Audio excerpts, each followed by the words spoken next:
Okay, so welcome everyone. Today we're going to be looking at the topic of justice, biblical justice, and see what we can learn about that, because there's lots of misunderstandings about what justice in the Bible means.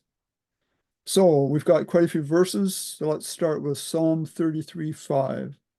He loves righteousness and justice. The earth is full of the goodness of the Lord. Okay, so does that suggest that justice and these associated terms are important to God? Yeah. Okay, Oh yeah, he loves it them. does. Yes, and we'll see that justice, righteousness, judgment are all, to quite a degree, actually interchangeable terms. Yep. Which kind of can add to the confusion, but hopefully we'll be able to sort it out a bit. Okay, so Psalm 33:5. The Lord loves righteousness and justice. The earth is full of his unfailing love. Okay, obviously that's the same verse as before, but it's the NIV. It has the word justice in there, where it's judgment up here. But like I said, they're related, and they're so closely related that different versions will use one term or the other of justice, judgment, and righteousness. So it's quite a mixture. Psalm 89:14 from the King James. Justice and judgment are the habitation of thy throne. Mercy and truth shall go before thy face. Okay, so if justice is the habitation, and there was another word in another version. Oh, foundation here. Well, let's go ahead and read this. Righteousness and justice are the foundation of your throne. Mercy and truth go before your face. Okay, foundation is probably a little better word than habitation. But what it's saying, the throne obviously is, we would envision, from where God makes his laws, from where he rules. Everything he does is from his throne or because of his authority as creator. And righteousness and justice, justice and judgment are very much a foundation of everything God does. So in order to understand what he does, and there's many questions, especially as we read in the Old Testament, many questions about what he does, it seems that understanding justice and related terms would help us understand some of those kind of questionable things in there. Okay, so Proverbs 21:3. To do righteousness and justice is more acceptable to the Lord than sacrifice. Okay. That's an important one because often sacrifice is equated with justice, right? Yeah. So to say that justice is more acceptable, maybe we could say more important than sacrifice, tells us something about the relationship between them, and we'll see that more as we go. So let's look at a little more at some of the words involved here. As I mentioned, justice, judgment, righteousness, kind of related terms that are used interchangeably. And I won't get too much into all the original words and the meanings and everything, but we will look at a bit of that. So we have two very different and opposing concepts of justice in as we try to understand the Bible and its many terms. I'm going to put a number of links here to my website. This is a link just to the glossary, where there's about 100 terms that are identified, defined according to the two models, which I've listed here, traditional legal model and biblical healing model. And it really helps. You can't understand the message of the gospel or the Bible, we could say, unless you understand the words that are used, the terms that are used. So we put this together over the years in our study group as we've studied justice and many different terms. And it's a helpful resource. I go to it often, actually. So we're going to look at justice as I have it in the glossary, according to these two models. So in the traditional legal model, justice demands the penalty or wages of death and eternal separation from God. So that is the penalty. Justice is only satisfied if the guilty person pays that penalty or if someone else pays on his behalf. Justice is retributive, which is kind of like getting even, we could say. In the biblical healing model, justice is doing the right thing, which is to restore to a right state, to heal and to save. It is right to treat others as we wish to be treated, to not hold grudges and to not keep account of sins. justice is restorative. So think of restoration as healing, fixing what's broken, that kind of thing. In Webster's 828 dictionary, there's a definition for justice. The noun, it says the virtue which consists in giving to everyone what is his due, practical conformity to the laws and to principles of rectitude in the dealings of men with each other. It's also defined as impartiality, so equal distribution of right in expressing opinions, fair representation of facts, respecting merit or demerit. In criticisms, narrations, history, or discourse, it is a duty to do justice to every man, whether friend or foe. And then also, and I didn't list them all, you'll see it's 1, 2, and 4 here. I've got vindictive retribution, merited punishment. Sooner or later, justice overtakes the criminal. So some different definitions of justice from Webster's 1828. And from a modern dictionary, justice, the quality of being just, righteousness. See there, they use that kind of equivalent term. Equitableness or moral rightness, to uphold the justice of a cause. And they also have the administering of deserved punishment or reward. Okay, which becomes very prominent in some understanding in the Bible, some understandings of God's justice. But in both Webster's 1828 and a modern dictionary, the definition that equates with punishment is only number 4 or 5. So it's 4 there and 5 there. Somehow, and notably in spiritual discussions, justice seems to be equated more with penalties, retribution, the punishment of wrongdoing. According to Baker's Evangelical Dictionary of Biblical Theology, the Hebrew words tzedek and mishpat and the Greek dikaiosone are all used to describe justice in the Bible. These words are interchangeable with the words for righteousness. In about half the cases where just or justice are used in the King James Version and the American Standard Revised Version, the words have been changed to right, righteous, or righteousness in later versions. So the common understanding of words changes over time. I mean, we're getting on in years, and I've seen that very much over the last like 70 or so years. Something like the famous words of former US President George Bush after the 9/11 attack can have a great meaning and effect. He said, and I saw it on TV more than once, a few times, he said, whether we bring our enemies to justice or bring justice to our enemies, justice will be done. So what kind of justice do you think he was talking about there? Vengeance. Yeah, I put retribution. Vengeance is a stronger word. And of course, he set about to kill off certain persons who, Saddam Hussein. yeah, certain persons he thought were responsible. To Iraq. Yeah, lots of retributive justice there. It's interesting that justice only occurs 28 times in the King James Version, that word. You'd think it'd be there more. And it does not appear in the New Testament. Okay, it's not even there.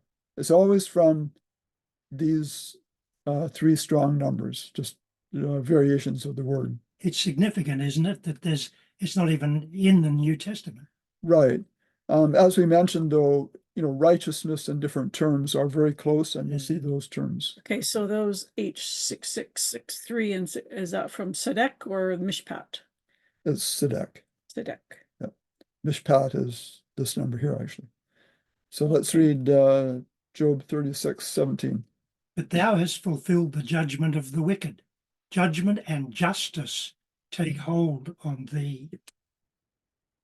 Okay, so it's very much connecting judgment and justice there, taking hold of the sinner, well, judgment of the wicked, yes. So here's just a list of types of justice. And, you can go online and type in types of justice, and you'll get a variety of lists like this. Go back again. You just said justice is from H6. Oh, accept. Okay, accept that one. Okay. This is the one, Job 36:17 is the one verse in the Old Testament that uses the word justice, but it's not from those. And I think the reason they did that, judgment here, Is judgment these are This is from a totally different word, an uncommonly used word. And really, they could have put just judgment here, because this mishpat is normally translated as judgment, but they probably didn't want to put judgment and judgment. No, So they use a different word. okay. I think that's what happened. So here's types of justice. Distributive justice, and that's basically fairness in what people receive. So everyone should get the same treatment from the government, let's say. Procedural justice is treating people equally. So everyone should be, treated the same. Restorative justice, we've talked about that, is putting things back as they should be, we could call it. And then retributive justice is the principle of punishment. And so I've put a link here to a page on types of justice that lists those, but gives much more detail about the different, the breakdown between them. So in this study today, we're mostly going to be concerned with the difference between these last two types, retributive and restorative justice. Okay, here's something from a website that has a lot to say about spiritual matters, actually. I got questions. So this is their idea of justice. What does it mean that God is a God of justice? And the answer, justice is a term used for what is right or as it should be. And that's good. I like that. Justice is one of God's attributes and flows out of his holiness. Justice and righteousness are often used synonymously in the Bible. Since righteousness is the quality or character of being right or just, it is another attribute of God and incorporates both his justice and holiness. Okay, good so far. We cannot begin to understand God's justice unless we first understand sin. Sin is lawlessness and iniquity. It embodies everything contrary to God's holy nature and is offensive to him, which I don't totally agree with. We'll talk about that later. Thus, sin is a crime against God, and justice demands a penalty of death and separation from him for it. But God sent his Son, Jesus Christ, to earth to pay that penalty for us and made salvation available to all who believe in his name. Well, that's not quite right there. Does anyone have a problem with that last paragraph? Did God send his Son to die? Is the Son responsible for the sins of the world? Good question. He's not, is he? No. So something's wrong there with our thinking. Yeah, shouldn't we be paying our own penalty? I think so. And does justice demand a penalty, or does justice demand something else? And that's the question we'll really be focusing on more. Demands forgiveness. So some, and I think this would really apply to what we just read here, some tend to overemphasize this legal aspect, sin, crime, penalty, death. But there is another side to justice. And let's read these verses. Micah 6:8. He has shown you, O man, what is good, and what does the Lord require of you, but to do justly, to love mercy, and to walk humbly with your God. Okay, any thoughts about that? That's a good verse. It is a good verse. We're supposed to do what's right, but be merciful to those who don't always do what's right, and to be humble. Yeah, God. I think of this as doing justly is in regards to ourselves. We need to do the just or right thing.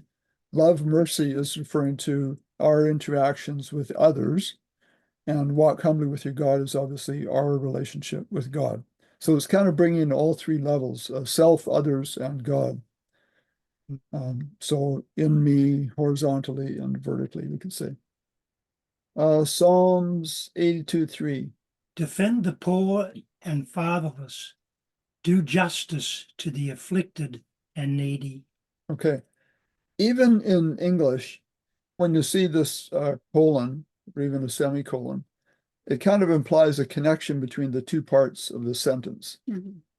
And really, this do justice is, or it can be either way around. Defending the poor and fatherless is doing justice. Does that make sense? I think even grammatically that's true. It does, because when you look at the verse before it, verse 2, How long will you judge unjustly and accept the persons of the wicked?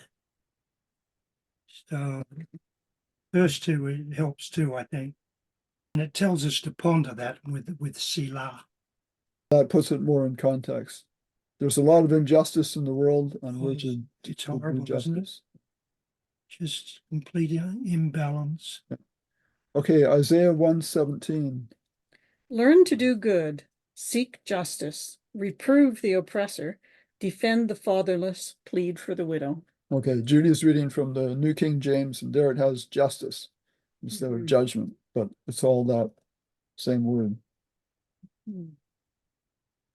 Okay, Zechariah 7:9 and 10. Thus speaketh the Lord of hosts, saying, execute true judgment, and show mercy and compassion every man to his brother, and oppress not the widow, nor the fatherless, the stranger, nor the poor, and let none of you imagine evil against his brother in your heart. Okay, it says execute true judgment. What does that suggest? This is a perfect reflection of what Yeshua is like. It really is. Okay. Right? It implies that there's false judgment. Okay, otherwise, why put the word true in there? Yeah. You could just say execute judgment, but it says execute true judgment. So the suggestion is there's such a thing as false judgment. And there definitely is. Psalm 106, verse 3. Blessed are those who keep justice, and he who does righteousness at all times. Okay. So again, that's the King James. Mhm. And Judy read justice, but it's the word judgment in the King James. And that's that Mishpat 4941. And the righteousness is the word that's commonly translated as justice. Actually, it's more often as righteousness, but often as justice as well, this number here. Okay, this is Psalm 106, verse 3 from the NIV. Blessed are those who act justly, who always do what is right. Okay, so you can see in there, so these are the two verses from different versions. This is the King James. It's judgment up here, it's act justly down here. And we can kind of equate them. Acting justly, to act justly, is equivalent to doing what is right. Leviticus 19:15. You shall do no injustice in judgment. You shall not be partial to the poor, nor honor the person of the mighty. But in righteousness you shall judge your neighbor. Okay, so this word was not Injustice. justice. Okay. You can see it's Kind of synonymous, all those words, Yeah, aren't sure. they? Yeah. I read somewhere where it's the newer versions that tend to, where the King James uses just, they'll tend to use righteous a lot more often in those newer versions. Well, this one's the other way around. Yeah, they're interchangeable. So Yeah. So this verse, a couple of them here, remind us to leave judgment to God. Okay, judgment, but we still need to act justly at all times. So Romans 12:19. dearly beloved, avenge not yourselves, but rather give place unto wrath. For it is written, vengeance is mine, I will repay, saith the Lord. I didn't put the link in here, but I think I'll just take an opportunity here to go there. Just so you can see, for those that haven't seen it, my website here, Character of God. Let me go right to the homepage. characterofgod.org. I click on glossary. There's a glossary page. And on that page is the whole list of the words here. And we've studied each of those words. There's a page with a study on each one, including the definition. And here's vengeance. So if I click on vengeance, there's a page on biblical vengeance with definitions from the different models. And then you can see a study there. And for instance, here's famous case, North Americans remember this more, Hatfields and McCoys, two families back in the 1800s in the eastern US who had an ongoing feud for generations, and a number of people got killed because they would not give up on vengeance. Okay, so vengeance is mine, I will repay. So that page will help us to understand about God's vengeance. It's quite different than man's. Okay, so Romans 12:20-21. Therefore, if your enemy hungers, feed him. If he thirsts, give him a drink. For in so doing, you will heap coals of fire on his head. Do not be overcome by evil, but overcome evil with good. Okay, so I'll just use that example of the Hatfields and McCoys. So the Hatfields have killed one of the McCoys, and the McCoys want to overcome this evil. They would overcome it, try to overcome it with more evil. But God doesn't do it that way. His vengeance, if we want to use that in quotes, kind of, is to overcome evil with good. Because if you respond to evil with evil, it just perpetrates the cycle of evil. Whereas if you come against evil with good, it can actually change the evildoer into a good person. So this is all talking about how does God repay? And there is a sense in which if a person does something bad, trouble could come to them. And we might say it comes from God, but it only comes from God in this way in Psalm 9:16. The Lord is known by the judgment which he executes. The wicked is snared in the work of his own hands. Okay. There's the beauty. Yeah, and there's other verses. Yeah. Maybe Julie, I'll get you to look up James 1:15. And Michael, if you could look up Romans 6:23. 6:22. Yeah. 23. Oh, They kind of say the same thing, but it's important to recognize these verses and what they're saying. James 1:15. Yeah, I think that's it. Then when desire has conceived, it gives birth to sin, and sin, when it is full grown, brings forth death. Okay, so the death comes from the sin as a result Sin. of the sin, not from God.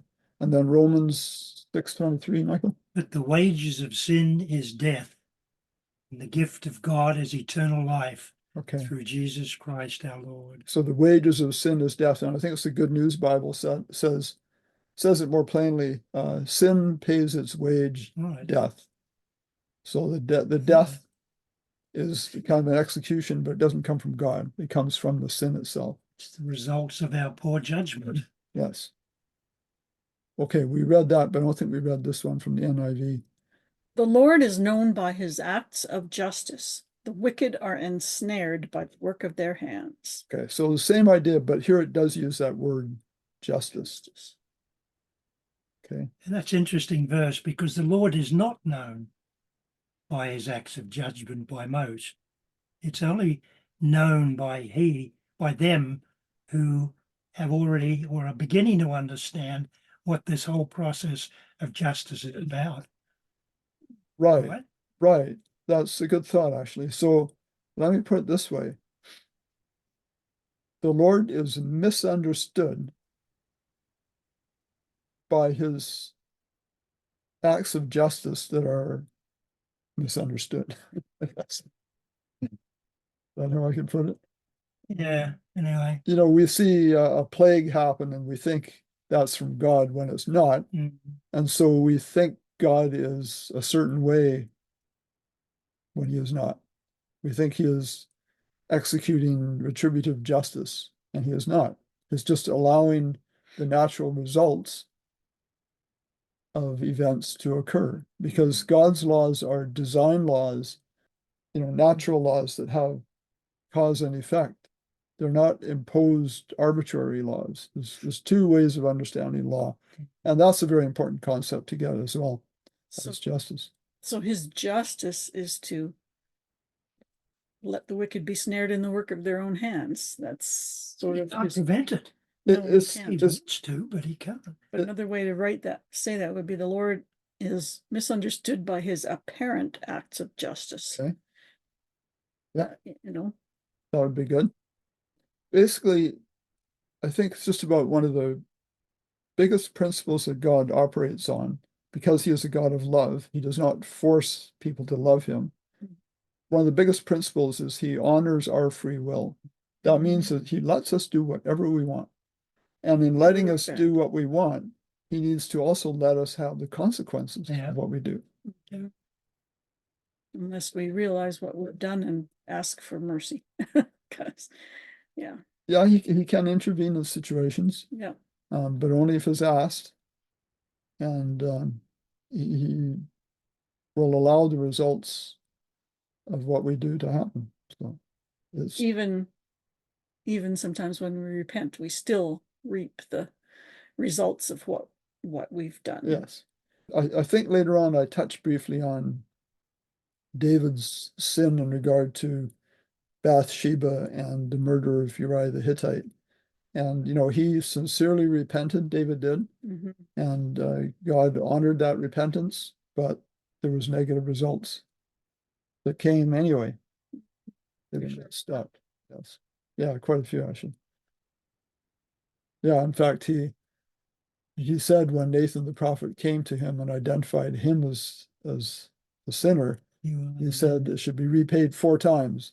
And there was 4 of his sons Died. that died in different ways. Yeah. So let's consider our sense of justice. Oh, here's David here. Oh, okay. I was just talking about that. 2 Samuel 12:5. And David's anger was greatly kindled against the man. And he said to Nathan, as the Lord lives, the man that has done this thing shall surely die. And he was talking about himself.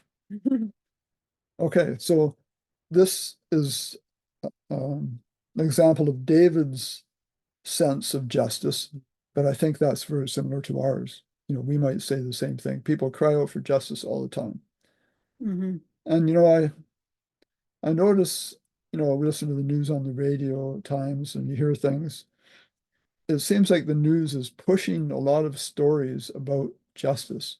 They'll bring up an event of someone who was convicted 20 years ago for a crime and they're up for parole or there's an appeal or something. Like, why do I need to know that? They're always trying to get us to think in terms of man's justice system. But here's some other examples of human justice.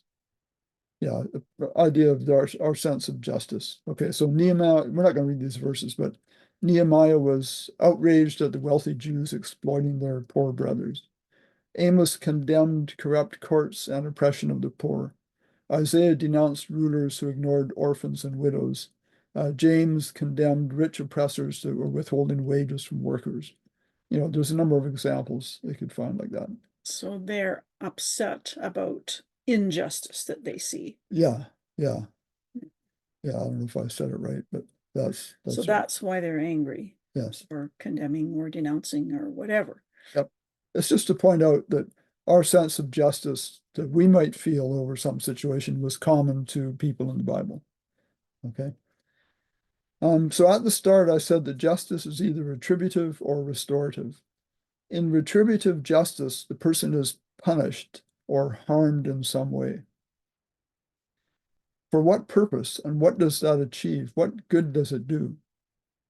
Well, it's supposed to reform them or something. Okay. And it makes us or whoever is doing the pun, it makes them supposedly feel better. It's supposed to be corrective, Corrective, yes. Okay. but it doesn't operate that way because Solomon was quite adamant about that, right? Because sentence of an evil deed is not executed swiftly. We continue to do what we continue to do. So the punishment in terms of crimes will often be imprisonment, incarceration, throw them in the slammer, put them in jail. But there's a term recidivism, which refers to the rate at which criminals commit crimes again after they're released. And apparently it can be quite high. In retributive justice, the person is punished by being thrown in jail. It could be physical lashings even. I mean, corporal punishments were done a lot more back in Bible times. But for what purpose? I mean, it could deter others. It could make the person who's punished want to get revenge on the punisher. What good does it do? Maybe some in some cases, but I never want to get back in this jail again, so I will never do that again. yeah. Maybe. Yeah. Might work for some people. It might. Yeah. Now here's a kind of a surprise. There are no verses using the word justice. And remember, there's 28, I think it was, occurrences of the word justice in the Old Testament, in the King James. There are no verses using the word justice, saying that justice means God punishes sin. Justice is one of the least understood words in the Bible and causes very, very many errors. So justice is not about God imposing punishment for sin. And okay, all 28 verses, there's the link for it. And here's something, I'm sorry, you can't read that. I kind of know what it says. How is restorative justice different? And this is referring to a tribe in South Africa. I guess this is perhaps long ago called, or this process that's describing is called Ubuntu. And what it is when a person committed a crime, rather than throwing him in jail or whatever, all his people in the tribe would gather around him. I think it said for a couple of days. It was an intense session, and tell him all the good things about him. Okay, try and restore him, restore his sense of his own goodness, his honor, I guess, and not make him feel like a criminal. And restorative justice is used in different areas of the world, but it's quite different than the retributive justice. Yeah, it's too bad we can't read that. Can you make it bigger? Because it really sets it out beautifully. No, yeah, I can make it bigger, but that doesn't help. You were pricking his conscience. Yeah, they're pricking his conscience. Okay, maybe I can read it. In certain regions of South Africa, when someone does something wrong, he is taken to the center of the village and surrounded by his tribe for 2 days while they speak of all the good he has done. They believe each person is good, yet sometimes we make mistakes, which is really a cry for help.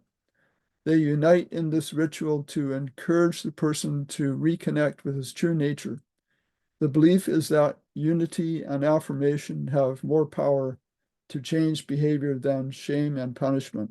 This is known as Ubuntu, humanity towards others. Okay, just to read it. That's a beautiful thing. Yeah. Well, restorative justice is used a lot in the First Nations culture too. Yes. I think they prefer that. It might not be exactly like that, but it's Right. something different to restore them to wholeness within the group. Restore the person's self-image, their feelings about themselves. But let's consider justice kind of like health as an analogy.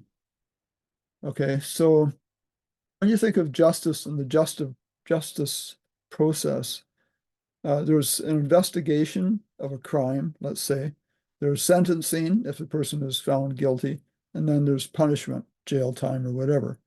And terms that are used are these three in the middle here for the phases of justice. There's investigative justice or judgment. There's judicial, that's actually deciding guilt or innocence, and then the executive phase. And if you think of health, we can use these terms, symptoms. So a doctor could investigate symptoms, asks lots of questions, takes blood tests maybe to find out the symptoms of a disease. And then with that information, they can perform a diagnosis. They can say, okay, this person has this disease, and then they can offer a treatment. And really, this is a good analogy for the justice system. You know, God is not about punishing, but is about finding out, although he knows, helping us to understand what's wrong with us. Given a diagnosis, this person needs more self-esteem, more love, more mercy, something. And then he gives a treatment. And his word is actually full of examples of this sort of thing and the things we need. And here's a verse that's kind of interesting that goes along with that. Isaiah 1:5. Why should you be stricken again? You will revolt more and more. The whole head is sick and the whole heart faints. Okay. So the head is sick is definitely sounds like a physical ailment, right? But a sickness in the head Mental, can be mental emotional. and emotional, and the heart faint, and the heart is often the mind. Revelation 19:11. And I saw heaven opened, and behold, a white horse, and he that sat upon him was called Faithful and True, and in righteousness he doth judge and make war. I just put that in because often people think of, this is obviously second coming language here in Revelation 19. They think of God coming to execute justice, to deal with his enemies and everything. And this verse kind of sounds like that. I just thought it was interesting when I looked at this, and I looked at the original words. And make war is this H4170, which is the word polemos. And there's different words for war. And the polemos one is like polemic or an argument. Well, It's you're not shaking. Hebrew, it's Greek. Greek, okay. Okay, so that word make war is not physical fighting with weapons. It's more war of words, polemics. Politics is even a related word. Okay. So a lot of it has to do with convincing us, actually, of our unrighteousness and getting us back on the right track. Okay. So the health analogy, any thoughts about that? Does that make sense? God is diagnosing us, examining our symptoms, diagnosing us, and offering treatment. Seems to fit. Yeah. That's what he would rather do about sin. And I've heard it expressed this way too. We often fear God's judgment and what he's going to do. But if you go into a doctor's office, say you haven't seen him for a long time, you're otherwise healthy, and you have a list of just things aren't right in your body, do you want that doctor to be able to identify the symptoms and diagnose the problem and offer a treatment? Absolutely, Yes, you you do. Okay. So if we're feeling, sick in the head, emotionally, spiritually unwell, shouldn't we want God to diagnose us properly and give us a treatment? We want a solution to our problem, whether it's physical or spiritual. Okay, I didn't put anything in here, but another one that can be used sometimes is a parent-child analogy. A young child often runs into different problems, and they should want, if they trust, they will, want their parents to be able to know what is wrong and to help them identify problems and take care of those. A lot of that depends on the child's relationship with the parent. And I've heard it said this way, an example of a teenage girl who's become pregnant in two different girls, maybe. One might say, Dad's going to kill me when he finds out. Another one might say, I need to tell Daddy. Reflecting totally different relationship in light of the problem. Okay, I just want to change and look a bit at the origins of legal justice. We have very much a legal justice system and mindset in the West, or in the whole world, I guess, really. But this is just a history of the Reformation. It says the great men who built up the Western Church were almost all trained Roman lawyers. You might not be familiar with all these names, but Tertullian, Cyprian, Augustine, this is a very well-known one, Gregory the Great, whose writings formed the bridge between the Latin fathers and the schoolmen, whoever they are, were all men whose early training had been that of a Roman lawyer, a training which molded and shaped all their thinking, whether theological or ecclesiastical. And then he says, no branch of Western Christendom has been able to free itself from the spell cast upon it by these Roman lawyers of the early centuries of the Christian church. And even Martin Luther, while he was not a lawyer, he was trained as a lawyer. He just never practiced. So there's quite a few early church father types who were trained as lawyers. And that would have influenced the development of theology over the centuries. And most people aren't aware of that, but there's very much been a Roman legal system heavily influencing theology. And as a result of that, Christians lost sight of God's law of love and instead accepted an imposed law system modeled after human governments. You know, we live within various countries who have governments with an imposed law system. We live in it and deal with it all the time, and it very much affects our thinking and understanding of the law and such things. We see that big time through some of the church councils in the 2nd century. Okay, Laodicea, Nicaea, and others, and they've continued all the way along, actually. Right. But right. So there's a link there about biblical law. In discussions of God's character, it is often said that God is love, but he is also just. There'd be a big but in there, emphasizing that you got to consider God's justice. That saying is found nowhere in the Bible. It does say that God is love, and it does say that God is just, and there's a couple of verses. However, combining them with the but puts the two in opposition. It suggests the idea that God is love, but if you cross him, watch out. He will change his attitude towards you and show you his just side. Every use of just or justice reflects a loving action. It will say to show justice to the poor, to widows or the old.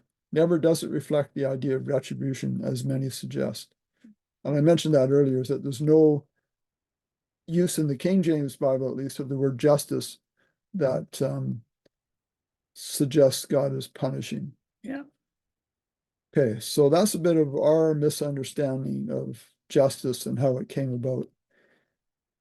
Satan's justice. Here's an interesting comment. In discussing the war between God and Satan, or good and evil, one writer gave this scenario. Do you want to read that?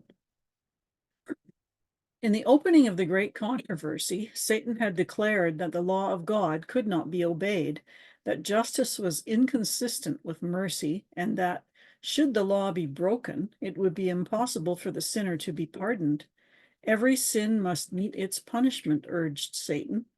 And if God should remit the punishment of sin, he would not be a God of truth and justice. When men broke the law of God and defied his will, Satan exulted. It was proved, he declared, that the law could not be obeyed. Man could not be forgiven. Because he, after his rebellion, had been banished from heaven, Satan claimed that the human race must be forever shut out from God's favor. God could not be just, he urged, and yet show mercy to the sinner.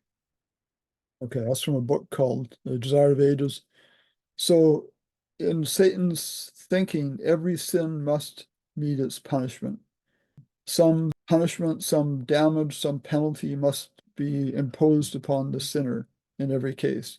Whereas God says, thinking more in terms of the doctor-patient thing, this sinner, this sick person, needs to be fixed. Okay, identify the problem and provide mercy, guide their direction, etc., help them overcome their problems. So this attitude here attributed to Satan is consistent with what has developed over the centuries in terms of people's understanding of God's justice, that sin must be punished or God is not just. And that is the basis of man's justice and the concept of justice adopted by most of Christianity. The question is whether or not it is the same as God's justice. Okay, and I think we're seeing that it's not. So we'll look at a few things from the Old Testament, Leviticus 24:19-20. If a man causes disfigurement of his neighbor, as he has done, so shall it be done to him. Fracture for fracture, eye for eye, tooth for tooth. As he has caused disfigurement of a man, so shall it be done to him. How does true justice fit with the idea of an eye for an eye? Does that sound like justice? in Satan's mind, it does, right? Okay. But not in God's. So Moses wrote this in Leviticus under inspiration. The question is, because this seems to support the idea of retributive justice. If someone knocks your tooth out, you can knock his tooth out.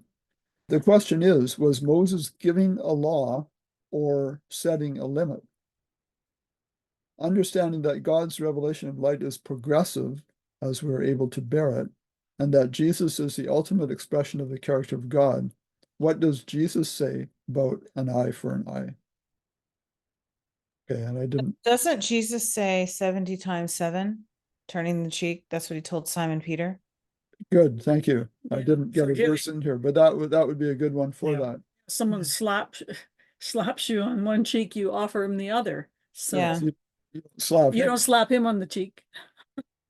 So I've got a link in here for an eye for an eye. That phrase is studied on that page, but What did Jesus did say, right? You have heard eye for an eye, tooth for a tooth, but I say, it's, I'll just put the reference. in there. Jesus just turned that whole 38. system on its head, didn't he? Yes, he absolutely did. Yeah. So, is there an inconsistency in this that Moses said? Well, not if you understand it as simply setting a limit. Back then, they were in a culture that was very much about vengeance, Mhm. In fact, that's the reason that these cities of refuge Well, were given as well. that wasn't that more for those who had killed without intention. Yes, Uh, but Okay. we'd think it was on Yes. purpose. yeah. So, Kylie? I was gonna say, well, I'm gonna get myself in hot water here. I was gonna say, I think that even today, if you look at that region of the world, there still is a bit of that attitude of an eye for an eye. And that's all I'm gonna say, because I don't want anyone to be offended. I used to live in Turkey, so I'll just say that. It's just, I'm not saying everybody's like that, but I still see traces of that. So In that part of the world. and that I'm not saying that people in South America or the US or Canada or France aren't the same way, but I do see that I see that, like, that mentality. Well, there's wars there that have been going on for a long time, so that says something too. Well, that's the element, and I don't think you get into hot water for mentioning that. I never know who I'm talking to, so I don't want anyone to be mad at me. So, but yeah, it's something I've noticed, Anyway, yeah, like all the countries that are, Israel bombed Iran, and then they are bombing Hamas, and then Hamas bombed Israel, and this has been going on forever. So yeah. Okay, so Exodus 21:24 actually says much the same here. Eye for eye, tooth for tooth, hand for hand, foot for foot. Okay, that says much the same, but I really should have had this Matthew 5:38 in there, but we did mention it. Oh, It's there. it's down here. Okay. Yes. Okay, well, we already, The gun. I should have had it in a different place. It's okay. Okay, so the common idea of justice is something close to retribution. Retribution is expressed when someone says something like, I'll get you for that. It implies inflicting equivalent or worse pain, physical, financial, to the reputation or otherwise, because the initial offender deserves it. Whereas God would say to an offender, you deserve healing. Because someone who is a sinner, does something wrong, has something wrong in him or her. And what they really need is healing. So anciently, if someone was injured by another and they killed in return, that would be retribution. But the second injury, say it was death because they're killed in return, the second injury was often far more serious than the initial injury. Uncontrolled retributive justice often leads to escalation and things like family feuds that go on for many years, such as the famous Hatfield and McCoy feud of the 1800s in Kentucky and West Virginia, which I already mentioned. Out-of-hand retributive justice is described by this quote by Gandhi. He said, "An eye for an eye makes the whole world blind." That's really good, actually. And then Matthew 5:38. Go ahead. You have heard that it was said, an eye for an eye and a tooth for a tooth. But I tell you not to resist an evil person, but whoever slaps you on your right cheek, turn the other to him also. Okay, That's 39 as well. Yeah. Yeah, so that's the New Testament. That's Jesus giving more light to that question, setting it straight. And that whole thing actually between what Jesus said here and what Moses said here is a good example of what we call accommodation. And I have a page in the glossary on accommodation where God accommodates the level of maturity. He accommodates the stage at which man is in terms of spiritual understanding. And he expects us to grow and become really more like Jesus, who is our example in all things. Let's consider justice and agape love. Agape, of course, is the Greek word for selfless love. So we've got two theories, and which theory of justice best reflects God's character as we know it? And of course, it's the agape love, not the human justice system. And let's read 1 Corinthians 13, 4-7. Charity suffereth long and is kind. Charity envieth not. Charity vaunteth not itself, is not puffed up, doth not behave itself unseemly, seeketh not her own, is not easily provoked, thinketh no evil, rejoiceth not in iniquity, but rejoiceth in the truth, beareth all things, believeth all things, hopeth all things, endureth all things. And that's from the King James Version. I just wanted to read that. And I normally use the King James Version. It's not even always the best version, but it's the one with many tools, concordances, and things, and I just use it. But here I've got the Amplified Bible. I'm going to read through this and see if we can kind of expand our understanding, because the King James, it's not the best translation. Where it says charity, that should be love, and it's actually the Greek word agape. So it's the extreme God-like form of love. So verse 4 says, love, or it's agape, endures with patience and serenity. Love is kind and thoughtful and is not jealous or envious.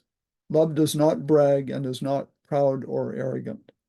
Any thoughts about any of that? We need it. Okay, we need it. There are verses that talk about God's jealousy, and I actually again have a page in the glossary on God's jealousy. And God's jealousy is never jealousy in terms of him being jealous of, say, another God for his sake, for God's sake. It's more being jealous for our sake. He wants us to do well. If, a neighboring nation is bringing their idols into Israel, then he will be jealous for Israel's sake and want to remedy that situation. That's kind of how it's used. Love does not brag. God states what he is like, but he doesn't brag about it. Love is not proud. Do we see pride exhibited in Jesus when he was on earth? The greatest example of humility there is. Okay, verse 5 says, it, or love, is not rude, it is not self-seeking, it is not provoked, nor overly sensitive and easily angered. It does not take into account a wrong endured. This is all from the Amplified Bible. Okay, so it's kind of expanding on these different things. Any thoughts about that? It is not self-seeking. I really like that, and I use that to talk about God's law. Like, if God is not self-seeking, then what is he seeking? Other seeking. Others. So his other seeking is Mhm. putting others before himself. So if he puts others before himself, think way back to creation, what kind of laws would he make? It's for our good. For our good, not for his good. Okay. In fact, there's a verse that says pretty much that. All his laws are for our good. And if there are good for our good, he's certainly not making laws just because I'm God and I want to make this law, and if they break it, I'm going to impose this punishment. He wouldn't do that. His laws are all for our good, for our benefit. Not provoked, nor overly sensitive, or easily angered. We'll use the term sometimes, or we might speak of someone doing something nasty to us and say, I was offended by that. What does that mean? If you take offense? I think it means your feelings were hurt. Yeah, okay. And how could they dare do that to me? Kind of idea. You're upset. Yeah. I don't think Yeah. that happens with God. No. Happens with us, but Yeah. are we supposed to be doormats? And put up with everything that people do to us? No. But we shouldn't be offended. So when someone, Cuts you off in traffic. yeah, okay, That's just an example. yeah, yeah. So, okay, Or- Yeah, well, let's go with that one. Should we be offended? No. I should say. No, I think people get way too angry about stuff like that. And Yeah. I say this because California has some of the worst drivers in the country. And I'm in San Francisco and there's some pretty bad drivers, like bad, really bad drivers. But I don't think people should be getting angry when someone cuts them off and, you know, sticking out their middle finger on the highway and stuff like that. I mean, it's not safe for people to do that, but I don't think people should be offended. No. Okay. There's that term road rage, of course, that results when you react the wrong way. So we should not, so I don't think God is offended. Like part of the reason, well, okay, get the idea of traffic, but if someone says you're not good at something or Don't be so stupid. yeah, don't be so stupid. Okay, let's go with that. A person could be offended by that. And if a person is, okay, that's a good example. If a person is insecure and not feeling good about themselves and someone says you're stupid, that's going to make them feel negative about themselves. Oh, I'm so stupid. But if you have good self-concept, say, and not necessarily that you know you're smart, but at least you know you have a good self-concept, you're worth something. You're not going to be offended by that. It's not going to make you feel worthless. Okay. Some people are way more sensitive than others, and some, it's like water off a duck's back. When someone says something, it's whatever, they don't Right. take any offense at it, Right. but other people do. So you got to be careful what you say to Yeah. certain people, Yes. because they're easily offended. Yeah. So is God easily offended? I don't think he's offended at all. No, no. What he feels, if a person blasphemes God, for instance, it doesn't bother God in the sense that it makes him feel bad or feel that, oh, I'm not as powerful as I thought I was or You something. feel bad for the person who said it, Exactly. Yeah. not for himself. Yeah. So he's concerned always more for others than for himself. Okay, that was verse 5. It says, not take into account a wrong endured. I love that. That's my favorite part. It's not tallying up things people have done. Well, you did this in July 2020, and you did this in August 1995. So that is taking into account wrong endurance, equivalent of thinking no evil. And thinking no evil sounds like love. God does not think an evil thought. But this is actually better. The thinking evil is not thinking about evil in the sense of, I will remember that and make you pay for it. Okay. But it doesn't mean God forgets. Okay. He remembers everything.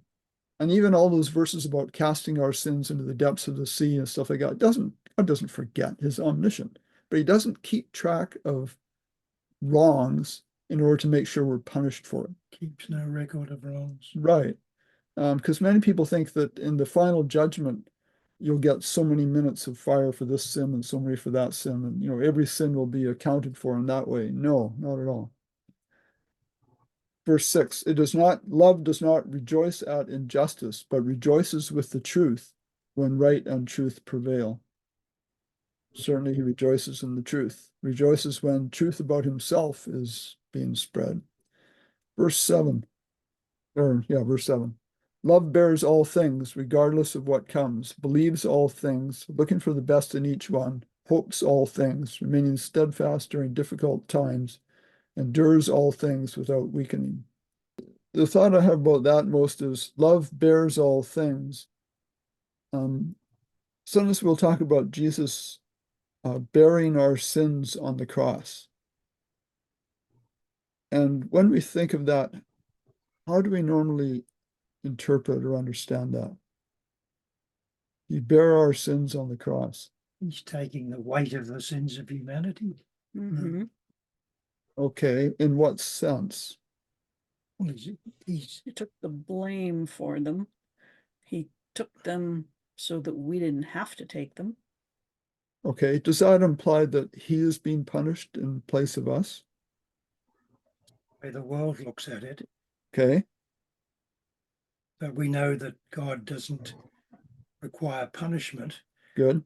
or corporal punishment for sure, capital punishment. Yeah. Right? That's how the devil does it with the all, when every sin needs to be punished. Right, right. I kind of think when it says love bears all things, it's not that he is somehow bearing our sins. How do you do that? A sin is an action. You can't carry an action or something. Maybe he bore the consequences. Galatians 6:2, bear one another's burdens and so fulfill the law of Christ. Okay. I think that goes along with the idea of, like it used to be, a Roman soldier could require an Israelite to carry his pack for 1 mile. Mhm. And the advice, godly advice is carry it 2 instead. And that would apply to obviously others in addition to Roman soldiers. So it's not bearing our sins in terms of bearing the punishment for them, because sin punishes itself, and it's the sinner who's punished, who bears the consequences. I think this just means, we might be in a situation where things are not going very well, and the person might say, I can't bear it.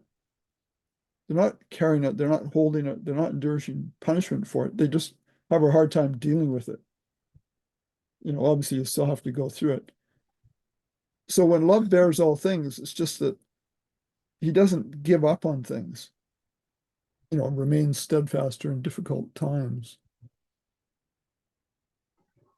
Endures all things is close to bearing all things. If a person's being a real sinner and God says, God bears all things, he bears with it. He allows it to continue. If he said, I can't bear it, then he'd go and, do something to interfere with that sinner. There's different ways of understanding bearing. It's not to carry something, I don't think, in this case.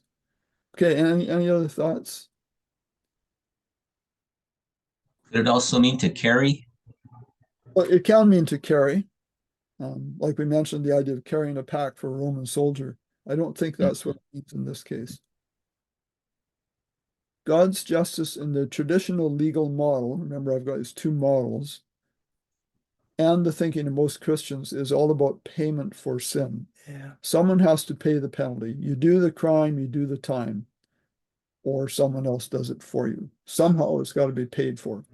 Such a view diminishes God's mercy and forgiveness. It makes him subject to justice itself. Justice must be satisfied. If you say God can't forgive unless the penalty is paid, then God is being limited by justice. And that doesn't really make sense. That's an interesting word, diminishes. That's a dim view. Okay. It's a dark way of looking at things. Right. Right? Okay.